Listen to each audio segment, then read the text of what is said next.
आप में से मैं हर एक को बताना चाहता हूं, जिस वस्तु की पूजा की गई है, यीशु के कलीसिया उठाए जाने के बाद हर वो वस्तु दंड लेकर आएगी।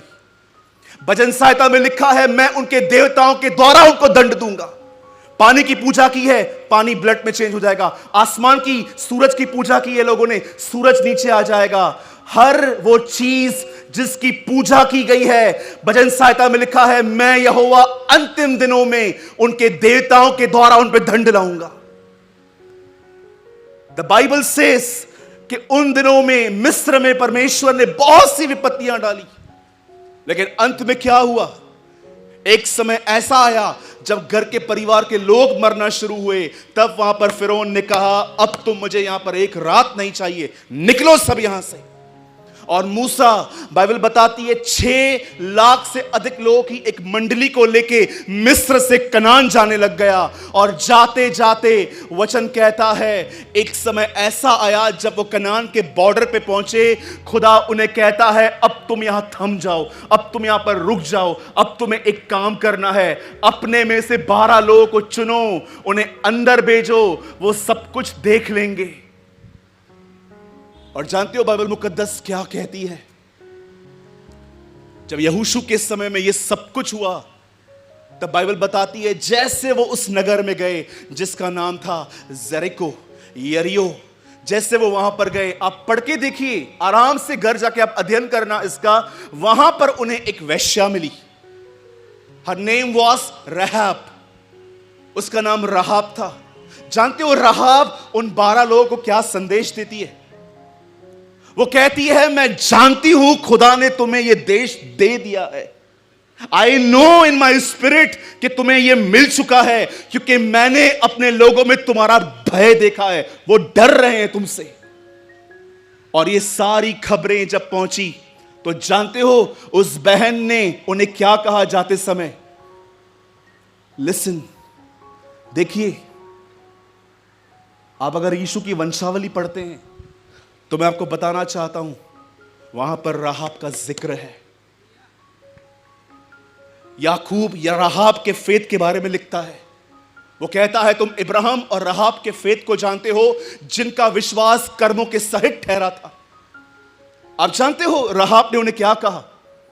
मैं जानती हूं खुदावन ने तुम्हें यह जमीन दे दी है, लेकिन तुम एक काम करना, जब तुम अंदर आओ, मेरे परिवार को बख्श देना, मेरे परिवार को छोड़ देना। और जानते हो उसने क्या किया?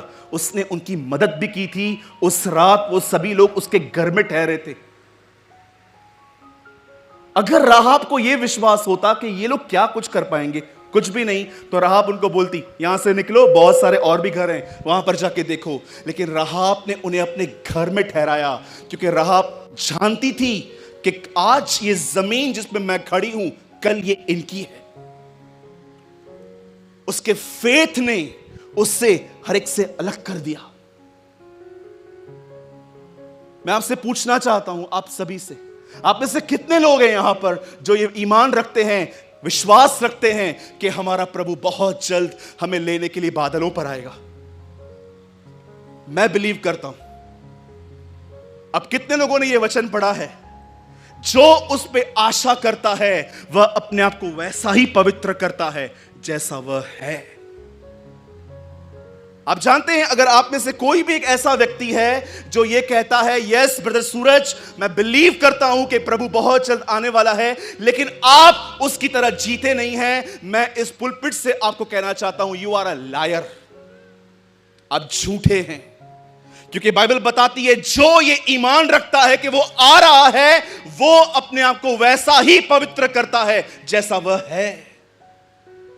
हमारा विश्वास हमें वैसे जीने नहीं दे सकता जैसे दुनिया जी रही है। आजकल यूथ की हालत देखो बाहर। मैं यहां की नहीं जानता, because I live in Mumbai. मैं आपको वहां के यंगस्टर्स की हालत बताता हूं। उनके पास एक ही काम है, कुछ भी करो, क्या भी करो, पास्टर को पता नहीं चलना चाहिए। खुदा देख रहा है, इसका क्या करना, वो तो सदा देखता रहेगा। पास्टर को नहीं मालूम पड़ना चाहिए। That's it. मोबाइल में पॉर्न वीडियोस भरे पड़े हैं। एक नहीं, चार चार से बात करेंगे। शादी के बाद भी इनकी नौटंकियां चलती रहती हैं। And they call friendship. मैं एक दिन एक भाई के ऑफिस में गया, वो वहां पर बैठे हुए थे, उनके पास में एक लड़की बैठी थी। आई एम सॉरी, मैं आपको ऐसा कर रहा हूं, उन्होंने मैं वहां पर बैठा हुआ था, मैं सामने से आ रहा था, एंड बेटा ऐसे करो, बस ऐसे करो। और जब मैं वहां बैठा था, मैंने क्या देखा, बाजू में एक लड़की बैठी थी, उससे ए टच। मैंने उसको बोला, ये क्या है तेरा इतना फ्रेंडली? हाँ, वी आर फ्रेंड्स, हम दोस्त हैं। मैंने कहा, भाभी के सामने कर सकता है ये सब? नहीं। क्यों? आप फ्रेंड्स हो ना, तो बीवी के साथ क्यों नहीं कर सकते, सामने क्यों नहीं कर सकते? बोलो, दोस्ती है ना, तो अपनी वाइफ के सामने करके दिखाओ। मैं आप भाइयों से पूछना चाहता हूं, क्या आपका फोन इतना प्योर आपने रखा है मोबाइल कि आपका फोन कोई भी 6-7 घंटा ले ले और आपको डर नहीं है? कुछ लोगों से मांग लो फोन तो ऐसा लगता है दोनों किडनियां मांग ली। भाई अपना फोन तो दे। नहीं, क्यों? आपको अपना नहीं है क्या? तो 2 मिनट दे ना। देता हूं। मुझे लग रहा था हॉस्पिटल में एडमिट होने चला जाएगा कि पता नहीं इतने लफड़े इसको मालूम पड़ेंगे। मेरे बाप रे, मैं जाऊंगा किधर फिर? कलीसिया तो आ ही नहीं पाऊंगा। बहुत लोगों से पैसे लेंगे और मालूम है उसकी दुकान सामने है, गली गली बदलते रहेंगे, वहां से नहीं जाएंगे, मालूम है पैसे मांगेगा। फिर तैयारी कहां रही? मैं नागपुर में था, एक वर्शिप बैंड आई थी वहां पर, आप सभी जानते हैं उनको, मैं नाम लूंगा, आप बोलोगे अरे ये तो मैं जानता हूं।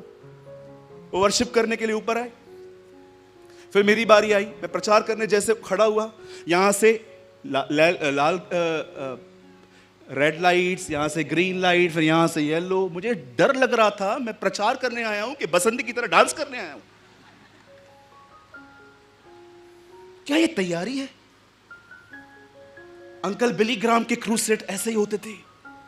लोग धूप में आके बैठते थे 25 मिनट उनको सुनने के लिए, और जब वो प्रचार करते थे, एक ब्रदर ने उनसे पूछा, अंकल आपके प्रचार में लोगों की जिंदगियां क्यों बदलती हैं? उन्होंने कहा, मार्क माय वर्ड्स, जब मैं प्रचार करता हूं तो मैं कितनी बार ये बोलता हूं, यीशु ने कहा, बाइबल में लिखा है, परमेश्वर के वचन में लिखा है, कलाम में लिखा हुआ है। और उस भाई ने डायरी ली और गिनना स्टार्ट किया। 31 मिनट में उन्होंने खुदा के 102 वचन कहे।